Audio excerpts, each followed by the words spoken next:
first-year experience at LaGrange College, a financial literacy Q&A.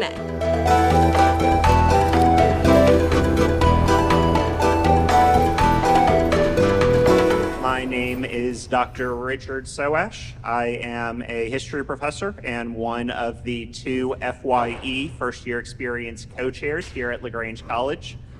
We have 4 panelists here today. I want to briefly introduce them, and then they'll be able to speak more about their backgrounds before we get to the Q&A portion of today's event. My name is Bobby Lumpkin, and I'm the President of Capital Investment Services. My history with LaGrange College goes with a biology degree, graduated in 1994, and spent some time as an environmental engineer, and then the plant manager in a manufacturing facility for several years. Got my MBA here at LaGrange College when they still had an MBA program in 2003, and made the shift into finance and decided I wanted to be on the independent channel of the financial services world, which basically means I get the opportunity to own my own business at the same time of helping manage money for people. Cindy and I have done that together. This is our 20th year in the industry, and the firm that we currently have, we're in our 15th year. Excellent. Morning, my name is Chase Hall. I'm a 2010 alumni. So I was a history major. It took me a couple of years. I started out in business, was board stiff, not because of the business faculty. They were amazing. I was just very immature. But then I found my love and passion in history. Graduated 2010, went back to school, did an MBA at Kelley School of Business, where I found business exciting, surprise. And so did supply chain right after I graduated here, got into the finance world in 2016, and I've enjoyed it since, and just excited to be here. Chase. Good morning. My name's Jackie Belcher. I'm the financial aid director here at LaGrange College. I started here in 2000 as a financial aid counselor, began working on getting my bachelor's degree. 11 years later, I finally got my bachelor's degree, and now I'm the director of financial aid here. Been here 23 years. Good morning. My name is Cindy Little. I have a degree in finance from Columbus State University. As Bobby said, I've been in this industry for a little over 20 years. I've been licensed as an advisor for a little over 11, and I'm excited to be here today to answer any questions that you may have. Audience question number 1. If you and a partner are trying to buy a house for the first time and one person does not have credit, can you go ahead and move forward? Yes, you can certainly go ahead and try to purchase a home. The challenge is going to be how the home's titled. The person, if it's titled in the name of the person that is actually has the credit, if you will, and the credit score is reasonable, then in fact you very well may be able to buy the property in that way. If you wanted to title it in joint name, then it's going to go off of both credits. And if the other has no credit, then obviously it's going to challenge the position of the one that does. So it has a lot to do with how the home is titled. And in all reality, after the partner were to develop credit, then subsequently you could do something to retitle the property or do something of that nature. I do think it's critical to note that starting as early as possible, that you should do something to try to start building a credit picture or some type of credit history. Obviously, people fall into challenges, if you will, and they may have issues early on in life that affect them long term.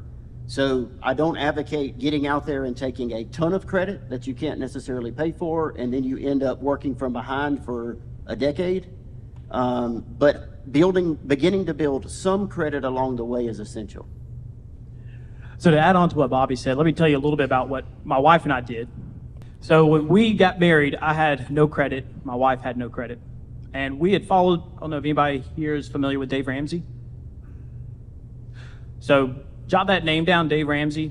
He's great for laying foundational truths to building your financial picture.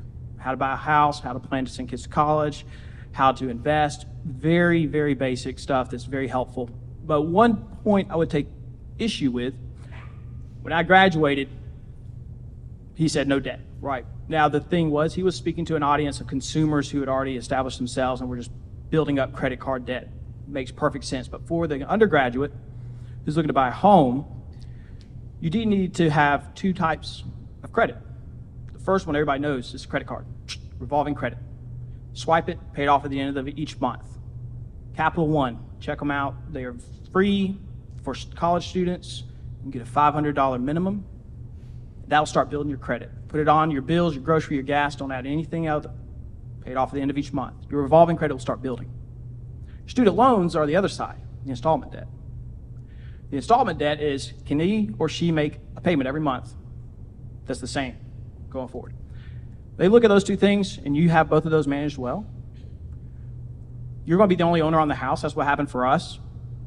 I got the credit card. I had the student loan, so my credit started to climb. I bought the house in my name. My wife didn't have either, so she wasn't able to buy it. But I had a full-time job, and I had the credit score.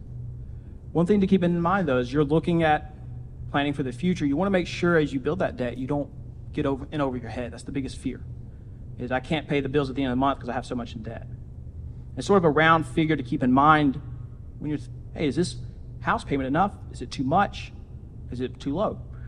You want to keep your total debts, when you have your full-time job, about 30% of your pay or lower. That ballpark, with a budget, you'll be able to maintain your standard of living. So don't go out there. When we went to buy a house, they showed us this house that would have been roughly 40% of my income to pay. They said, oh, you got overtime. You got overtime. You can afford that payment. Biggest trap. So when you're looking at it, take into consideration your income. Make sure one of you has the credit. And if you don't have the credit card now, get the credit card, $500 limit, pay it off at the end of each month. Never put anything that's not required to go on there. The only thing that I would say is, I would venture to say that most of you probably have student loans.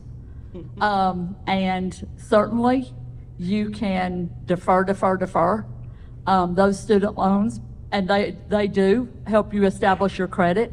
It's really important that if possible, if you can pay anything on those student loans while you're in school, and when you get out of school, put that student loan payment as part of your budget.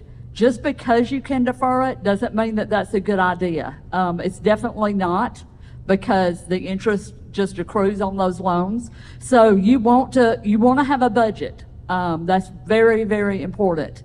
Unfortunately, I learned that later in life, but it's never too late. But if you could learn to budget now, that would be a life changer for you. And just make those student loans part of your budget. Don't defer them just because you can. And as Chase said, with the credit card, if credit cards are used correctly, there's nothing wrong with having a credit card. So that's very valuable information. Why is it important to build a good credit score? What does that allow you to do in the future? Well, if you're going to finance things, you do have to have a credit score, because this tells the institution that you are going to be good for the payment, right? So they're not going to want to lend you money if they think that you're not going to pay them back. So that's very important to build, as everyone has said, early in life, because that one day you're going to want a new car, and if you have to go to a bank to get that financed, they're going to pull your credit score. If you want to go and take out a new card at one of your favorite stores, Lululemon, Gap, or wherever, Nike, they're going to pull your credit score. And so if you don't have a credit, having no credit's like having bad credit. So there is a part in your life, and you're getting there now, that you need to start establishing that. But doing that wisely, as everyone has said, revolving debt is a detriment to your budget if you can't pay it off, because the interest rates that a credit card will charge you is, I think Amex is like 23%. You're going to find most of them are in the low 20s. And when you think about that, just do the math, 23% interest on a revolving outstanding amount, that adds up to a lot. So, we've dealt with this with some of our clients that come to us. For what we do, our client base is more of settled individuals that have already a nest egg, but occasionally we get the children who are inheritance or receive inheritance. And so they don't have the financial discipline that their parents did when they inherited their money. So we have had to do a lot of basic training with our clients and go back and, go over just very elemental fundamentals, like you don't spend more money than you have. So that's key. And if you have to live off of credit cards, then that should tell you that you are not living and you're not financially disciplined. That eventually your credit card debt is going to escalate to the point where you can't pay it and your interest rates are going to get so high that it's going to be, insurmountable. And that affects your mental well health and a lot of things, relationships. So I would just encourage you to look at your total expenses. What can you put on a credit card maybe to pay off at the end of the month? And some credit card companies do offer like points, for various things. If you do have an American Express, with the Delta, you can get Sky Miles. But I would be more concerned at your age of not going for that, but just being disciplined that you can pay it off each month. And then as you mature and get your job out of college, then that's where you can start to look more into, fine tuning the options and availability that you would have.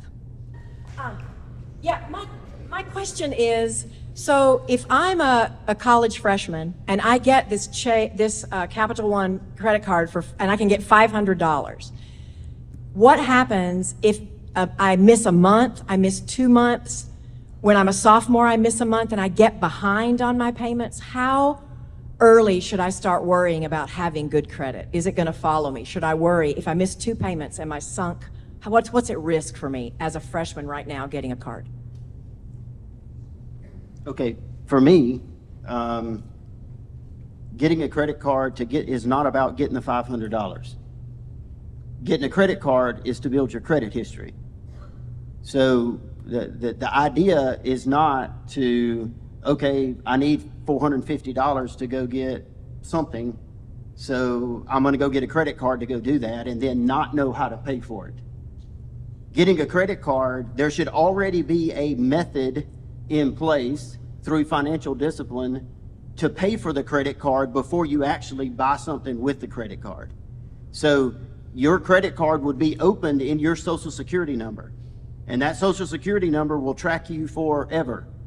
Are there, I guess, is it 21 days? Is it 47 days? Which credit rating agency dings me at which point? I don't think that's necessarily the idea. The idea is don't get the credit card until you have the money to pay the first payment. It's about the financial discipline up front. So don't dig your hole and then try to figure out how to get yourself out of it. In all fairness, it's going to be difficult to get out of it if you don't have the discipline. What do you typically invest in for the most consistent profit? Bonds, commodities, or stocks?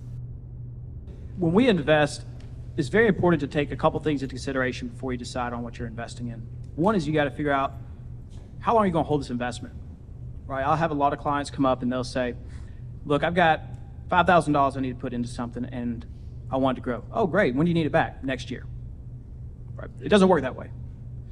Right? When you look at long-term investing, you have to have patience and time on your side.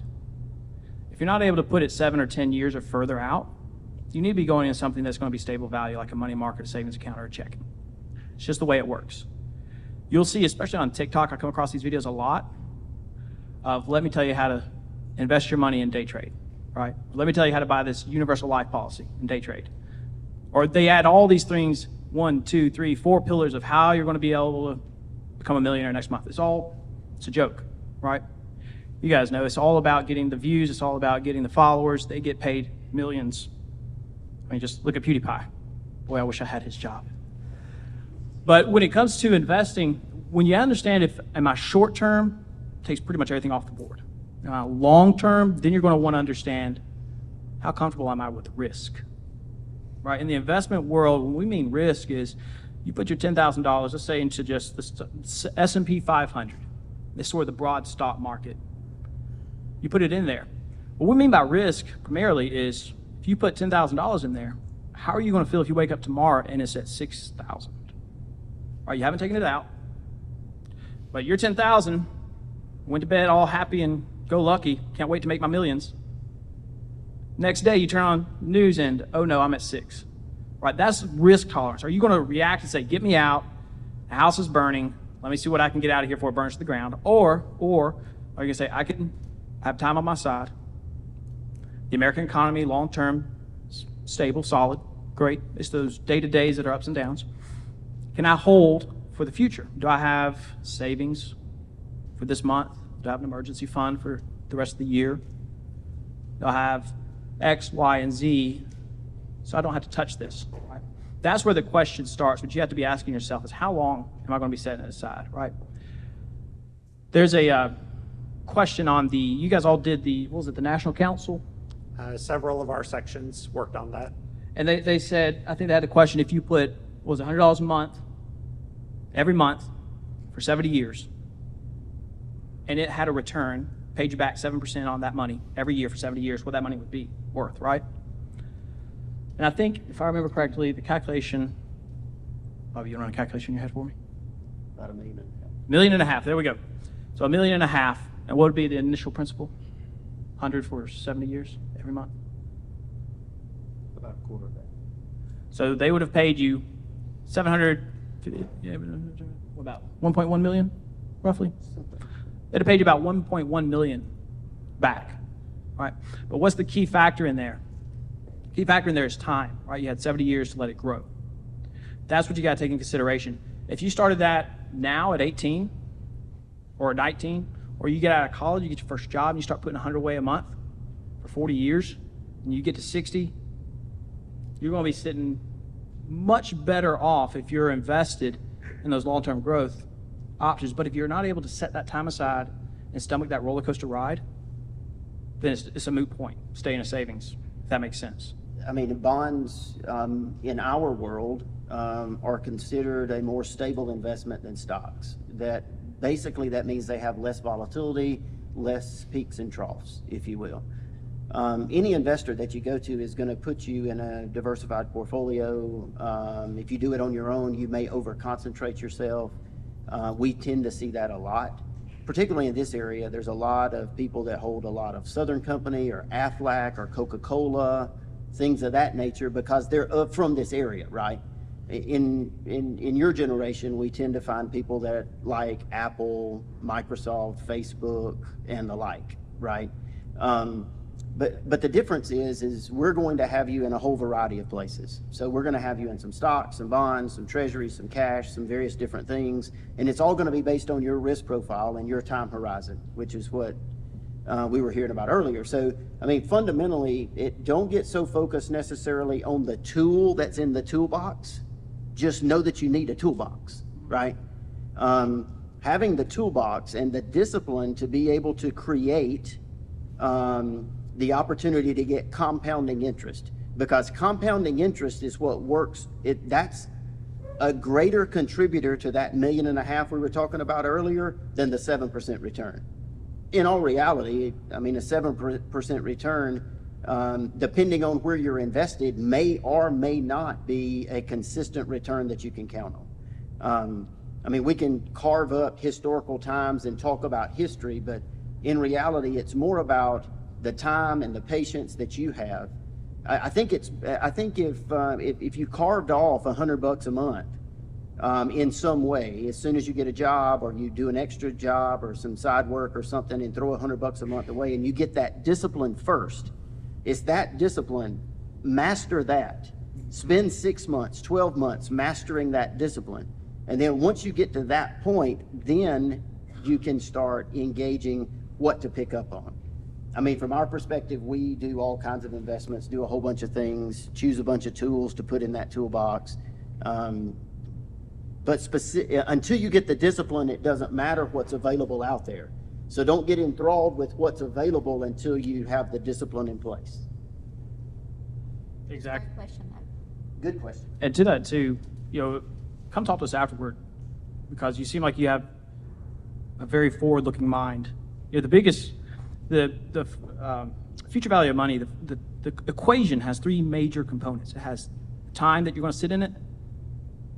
It has what the return's going to be on it, right? And it's going to have how much you put into it.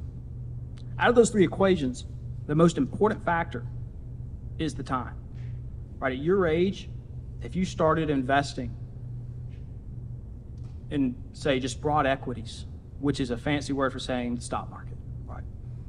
At your age, if you started consistently, like Bobby was saying, being consistent, having that discipline, because our society is a microwave society. We love to be able to say, hey, let me put this in and ding, let me get it out, right? That's just how we are as a culture, but it blows up more investors than you could imagine. To give you an example, during the housing crisis, were you guys born housing crisis? Okay, yeah. All right, you know, right? So the 2008 financial crisis, housing crisis, the market plummeted. The S&P was down, what, about 58 at its trough? Yep, 58%, okay?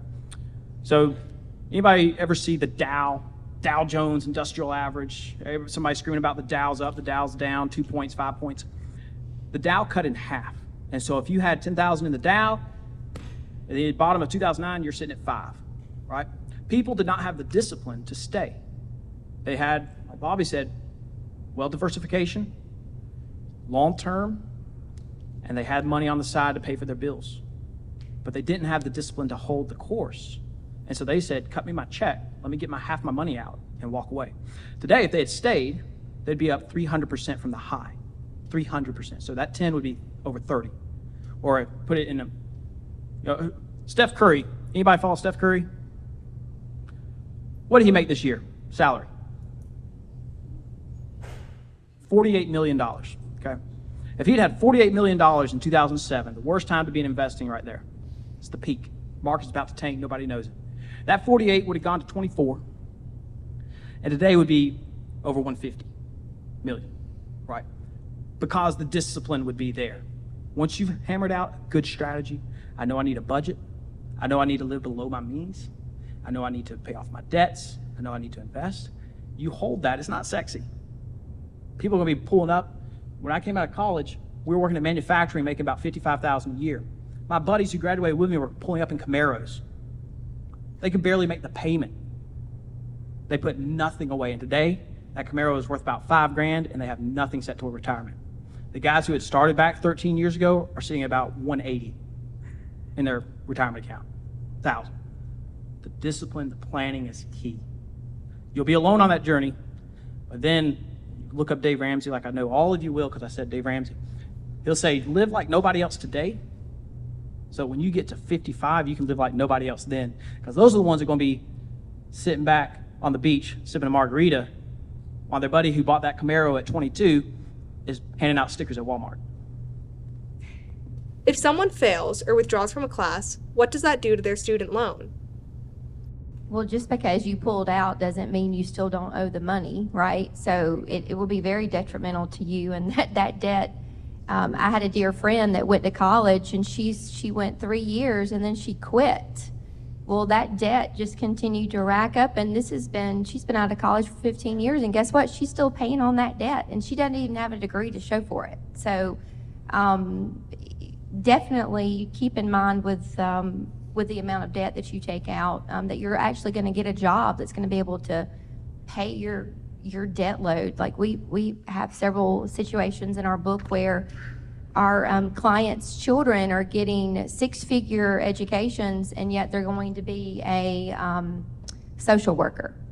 So, luckily their parents are going to help pay off that debt, but, their student loan amount is so large in consideration to what their job is actually going to be able to provide them on an income stream. Does y'all want to add anything else to that? I have students come in my office about this time, asking about withdrawing from a class. And of course, I always want them to talk to their professor and see if that's the recommended thing to do. But I always bring it to their attention. If you withdraw from a class that is required for your major, you're going to pay for that class again. So, and at LaGrange College, that's not a cheap endeavor. So, you just be mindful before you take what you might consider the easy way out, that if that class is required and you have to take it, then you're going to be paying for it twice. And that can, that can make a big difference in your indebtedness at the end of your 4 years if you do that a time or two. What are the financial benefits of graduating from college?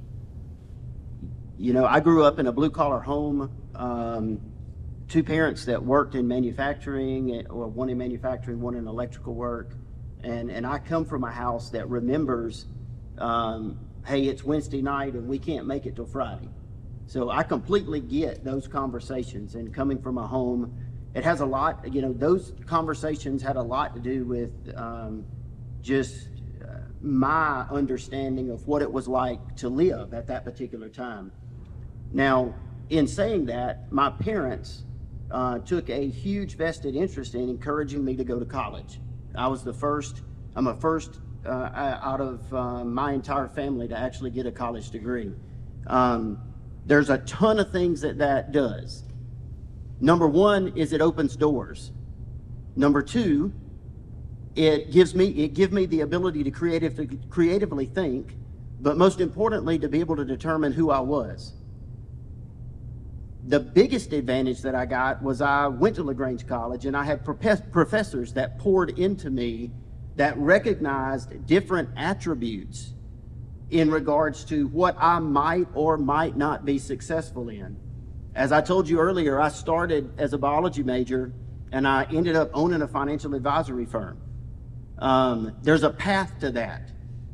But there were professors along the way that I can identify that plugged into those gaps. Dr. John Hurd in the biology department, who identified my ability to creatively think and critically think. Dr. John Berkeley, that poured into me, that recognized that I had the ability to see this momentum that happens in the economy I was talking to you about earlier, and then encouraged me to continue down the path of economics. And then economics, monetized, led me into the financial services industry. So it's huge. It is a humongous. I encourage you to get a college degree. It does not mean that those that don't have the opportunity to get a college degree will necessarily always be at a disadvantage.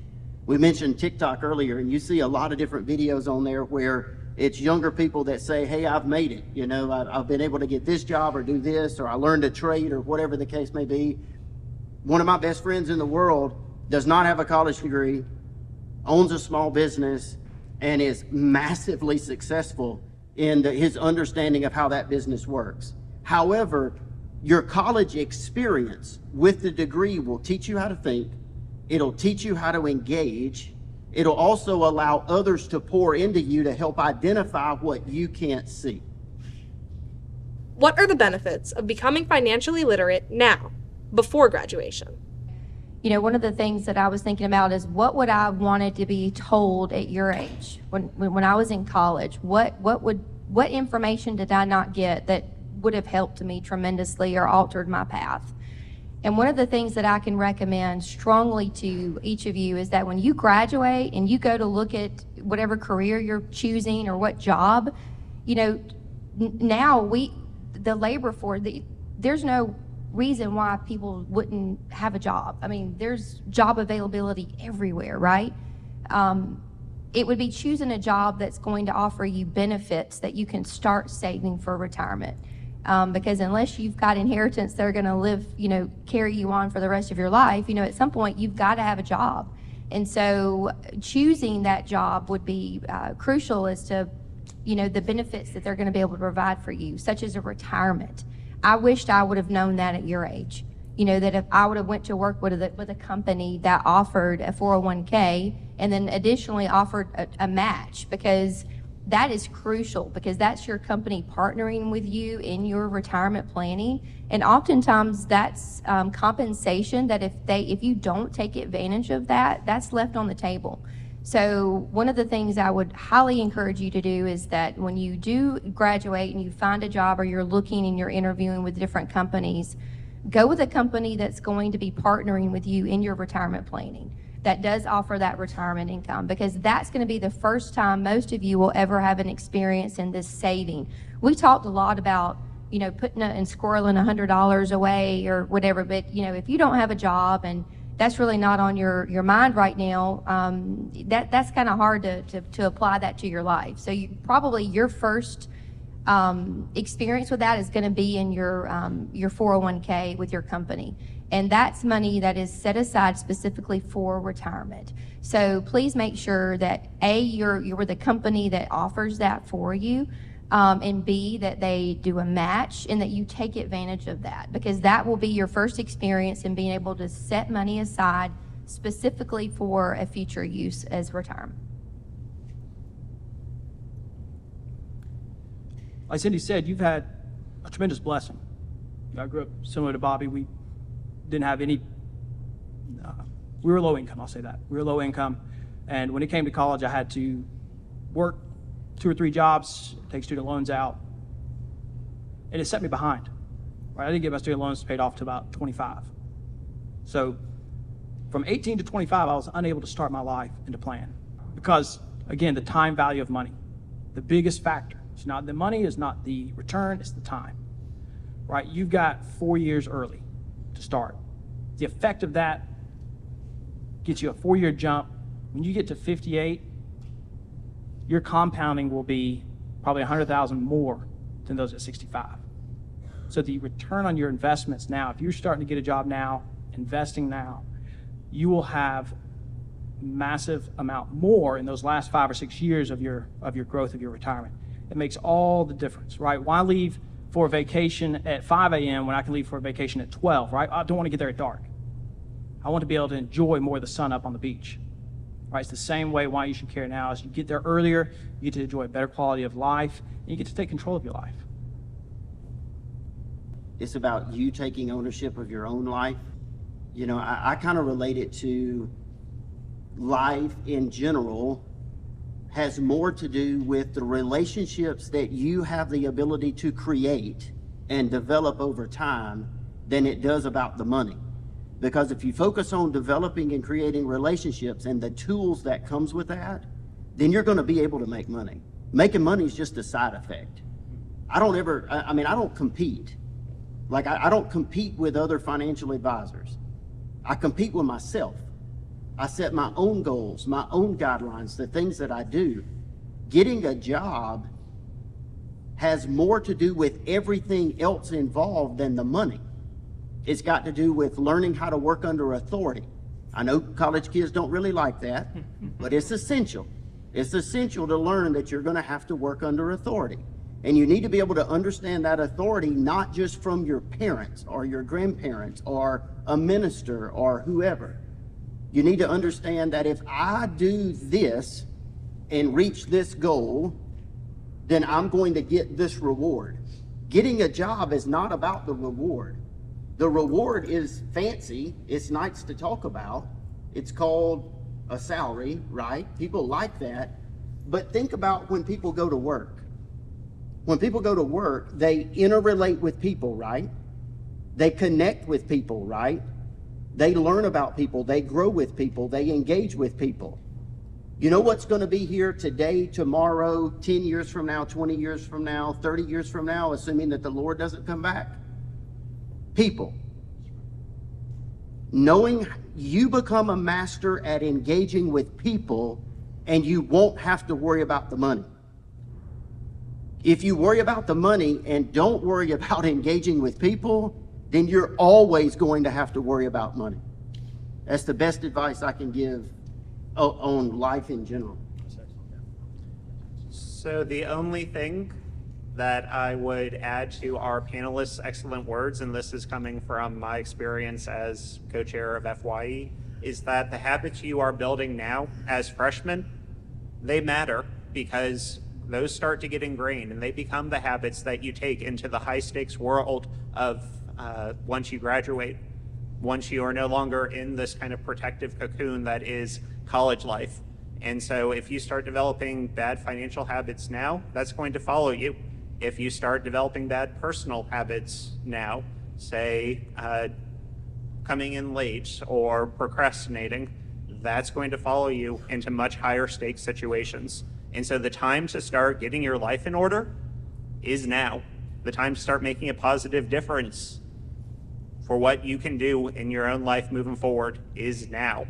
And so I'm just very grateful to our panelists that they were here to take so much time out of their day to be able to give you their valuable advice. So round of applause for our 4 panelists.